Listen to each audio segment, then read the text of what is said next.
First is magda-drop tayo ng frame na gusto natin. Ayan, napili ko Android.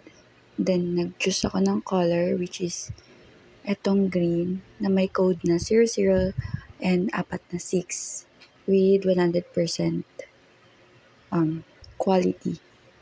And then sunod, pinili ko lang yung linear para maging gradient effect yung color. And then yung gitna, ginawa ko siyang 42% yung transparency. And then yung dulo is same lang dun sa umpisa na 100%.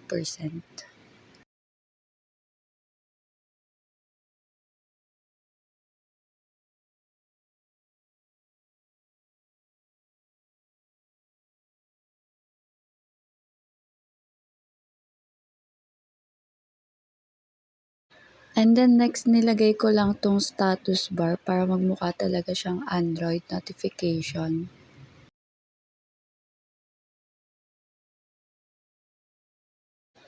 And then, kumuha lang ako ng gusto kong logo na babagay dun sa gusto kong maging design niya, which is e-book. Ayan. Simple lang yung kinuha kong photo niya na magiging logo ko.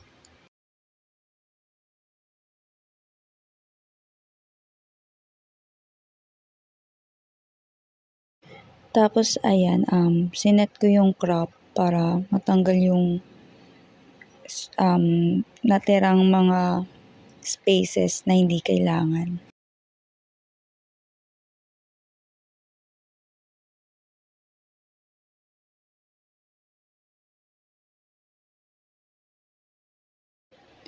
Next is dun sa layer, ayan, namimili ako kung ano yung babagay, which is yung pinili ko yung darken para mas ma-emphasize yung logo na gusto ko. Next is yung text. Naglagay ako ng text dito, which is yung welcome to the world of stories. Ayan. Yung black, ay yung stories, ginawa ko lang siyang black para mas ma-emphasize yung kulay niya.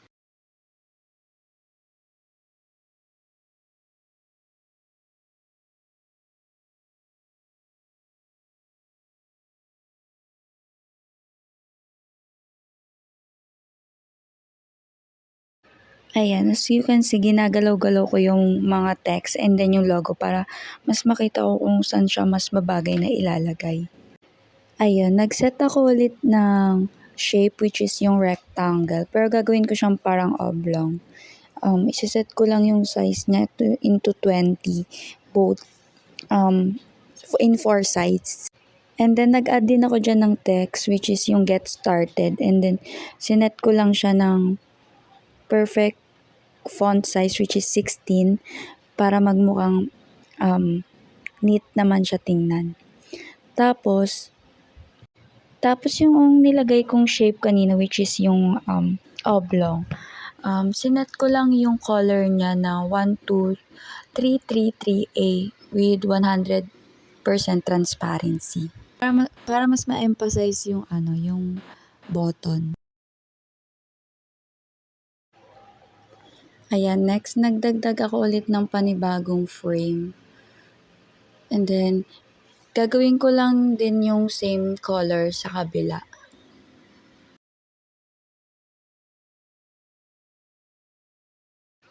Pagkatapos ko maset yung color, nilagay ko ulit yung logo and then nilagay ko siya sa upper part. Ginawa kong transparency niyan dyan is 60% para medyo makita pa rin siya kahit na ilalagay ko yung login button.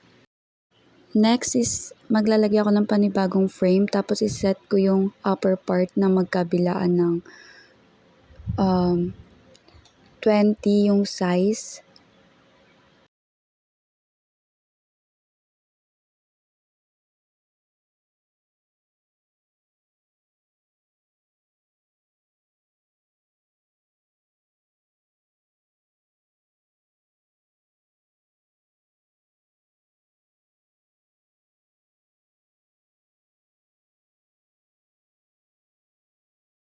Next is mag-a-add ako dito ng text which is yung ilalagay yung enter your account.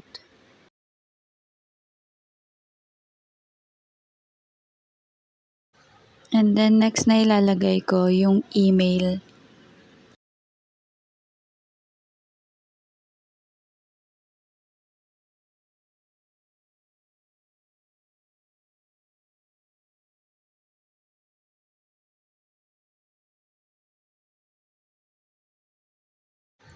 And then, magse-set ako ulit ng panibagong oblong na shape. And then, yung transparency niya is 41% lang with code na 988F8F.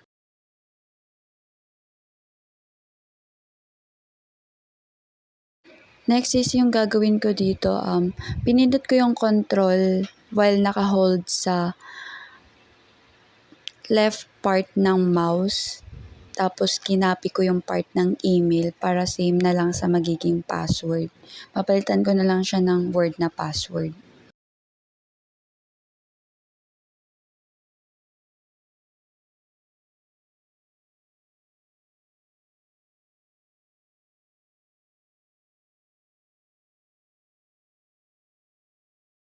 And then next mag-a-add ako dito ng another text and ilalagay ko naman yung forgot the password.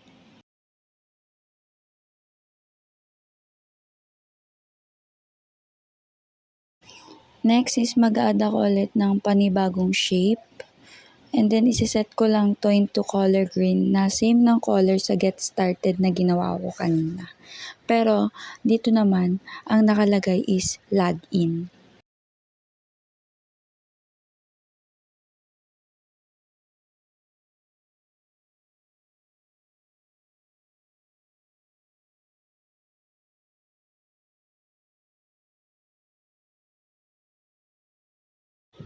And then next naman is maglalagay ulit ako ng another text sa baba na nakalagay na don't have an account, sign up.